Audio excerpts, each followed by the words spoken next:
Hello friends, आज की हमारी नई कहानी है मेरी मम्मी मुझको प्यार नहीं करती। नहीं, मुझको मम्मी के घर नहीं जाना। नानी 2.5 साल की छोटी सी अन्या रोते हुए बोली, बेटा देखो आपकी मम्मी आने वाली हैं और बहुत सारी चॉकलेट्स और टॉफ़ी लाएंगी घर पर। अन्या की नानी ने उसे समझाया, पर वो बच्ची कहाँ मानने वाली।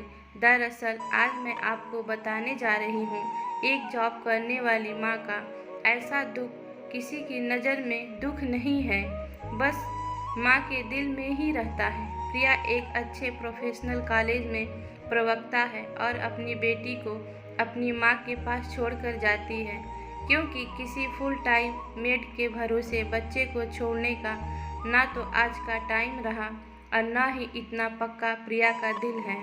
दूसरे शहर में कॉलेज होने के कारण आने जाने में भी बहुत टाइम लग जाता है प्रिया को।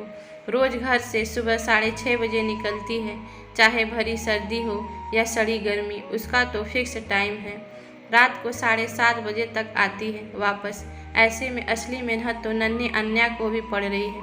बेचारी बच्ची रोज़ सुबह सोते सोते अपने माँ के साथ निकल पड़ती है नानी के घर जाने के लिए। सही पूछो तो उसकी आँख भी कभी कभी तो वहीं जाकर खुलती है और तब चेहरा नानी का नज़र आता है, जो ढेर सारा प्यार लुटाती है अन्या पे। उसका नहाना, खाना पीना, सोना, खेलना कूदना सब कुछ नानी के पास ही होता है। ये समझो बस कि वो नानी का सहारा और नानी उसका। प्रिया जब तक लौटती है तब तक अन्या को नींद आने लगती है। आज भी यही कुछ हालत थी। प्रिया के आने का टाइम हो रहा था। नानी उसे खाना खिला रही थी और कह रही थी कि मम्मी के साथ जाना है, मम्मी पिज्ज़ा लाएगी वगैरह वगैरह। पर अन्या तो माँ के प्यार से बेखबर थी।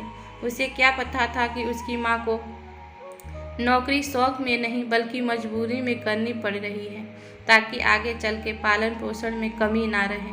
वैसे भी आजकल पति और पत्नी दोनों की कमाई से ही पूरा पड़ता है घर में। उधर प्रिया भी कहाँ खुश थी इस नौकरी से। दुनिया की नज़र में तो छोटे से बच्चे को छोड़कर पैसा कमा रही है और खूब जोड़ जमा कर रही है बैंक में, पर असलियत तो अपने आप को ही पता होती है कि अगर नौकरी ना की तो बहुत दिक्कत हो जाएगी। सारा दिन भले ही काम में लगी रहे, पर मन तो अन्या पर ही रहता है।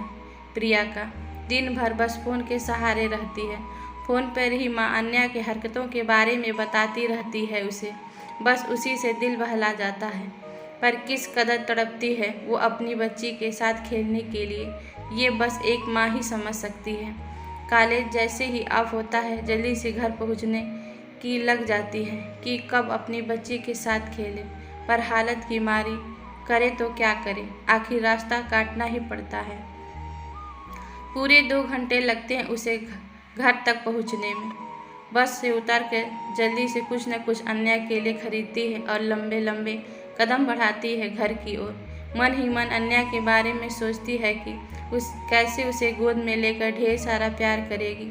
इस बात से अनजान कि अन्या क्या समझ रही है। घर पहुंचकर उसे घंटी बजाई। आ रही हूँ, माँ बोली। मम्मी नमस्ते। जैसे ही गेट खुला प्रिया तेजी से माँ को नमस्ते करते हुए अंदर चली गई। अरे मेरी प्यारी छी बेबी, देखो आपके लिए आज मैं क्या लाई हूँ। सुंदर सुंदर हेयर पिन।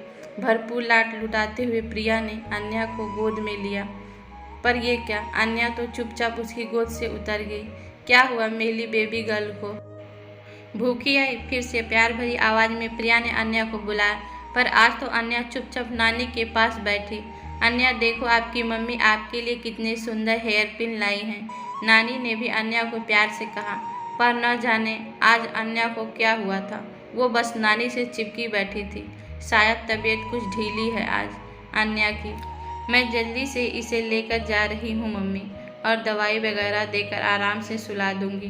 कल तबीयत ठीक हुई तो कॉलेज जाऊँगी, वरना छुट्टी ले लूँगी, प्रिया ने अपनी माँ से कहा।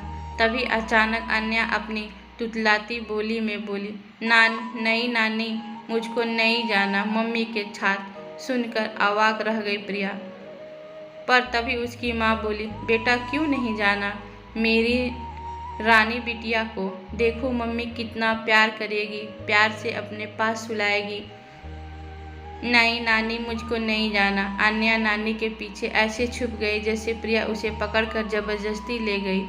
आंतरिक मन बुरी तरह तड़प उठा प्रिया का।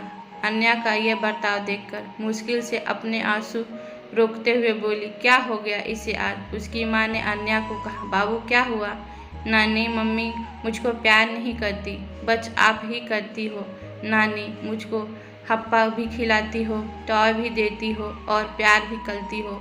मम्मी के घर नहीं जाना नानी। अन्या जिद पर अड़ी थी, पर प्रिया ने अपनी माँ से कहा, माँ मुझे देर हो रही है, अब कहने दो जो कह रही है, मैं लेके जा रही हूँ इसे। आकाश, प्रिया के पति आने वाले हैं लेने मुझे।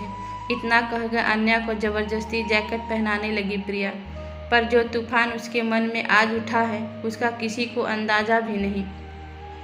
अन्या बहुत रोई नानी के पास रहने के लिए, पर प्रिया ने प्यार से उसे गोद में उठाया और आकाश के साथ चली गई। घर पहुंचकर जब प्रिया को आकाश ने गुमसुम देखा तो पूछा, प्रिया क्या बात है, आज तुम चुप चुप क्यों हो? इतना सुनते ही जैसे प्रिया ने सब्र का बांध टूट पड़ा। आज मैं अपनी नौकरी की वजह से अपनी बच्ची से दूर हो रही हूँ आकाश। इसकी नज़र में मैं कुछ नहीं हूँ और ना ही इसे प्यार करती हूँ। ये तो अब घर भी आने को मना कर रही है। आगे आगे क्या होगा, इसके लिए नौकरी कर रही हूँ, वही मुझे ना समझे तो किस बात की नौकरी? अच्छा तो ये बात है, अन्या को प्यार से गोद में लेते हुए आकाश ने कहा। अन्या अभी बच्ची है प्रिया, जैसे जैसे बड़ी होगी सब समझ जाएगी। तुम बेवजह परेशान हो रही हो, तुम सब कुछ इसी की वजह से तो कर रही हो, चिंता मत करो, कहकर आकाश अन्या के साथ खेलने लगे।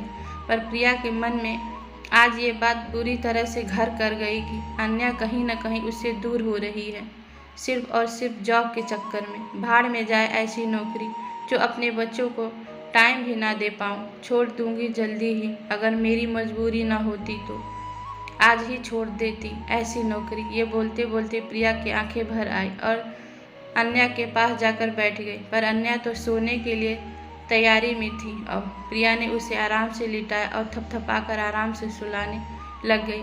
अन्या को सुलाकर अब वो किचन में खाना बनाने के लिए चली गई। प्रिया हाँ पर भाभी, शायद मैं तो सौतेली भारी हूँ, मन लाख थी। अच्छा दोस्तों, सोचूं तो भी शायद सौतेली माँ ही की रहूंगी, है पर जो आप वाकई तो होती मिनी के है। अपने दुनिया है को ना, लगता है कि आपकी अपने अपनी करियर के भतीजी है चक्कर ना। में क्या आपने दोनों बच्चे ने को इग्नोर अपनी करती बेटियों हूँ, का पर ब्याह शायद ये उनसे बड़ी करियर का उम्र वाले लालच के नहीं, साथ किया? कोई ना कोई आप मजबूरी बताइए होती बड़ी है। भाभी, हर माँ आपने भी तो किया है कि जो अपनी अपने बेटी का बच्चे को ब्याह, छोड़कर अधेड़ नौकरी से करती किया है, है क्या? या यूँ कह लो कि भविष्य की चिंता होती है अपने बच्चे की। आशा करती हूँ कि आप सभी को मेरी बात से सहमत होंगे। आपको मेरी कहानी के रूप में बताई गई मन की व्यथा महसूस हुई होगी। अगर पसंद आई तो कृपया लाइक करें और बाकी कहानी पढ़ने के लिए हमारे चैनल को सब्सक्राइब करें। और हाँ, अपने विचार मुझे कमेंट में ज़रूर बताइए। धन्यवाद।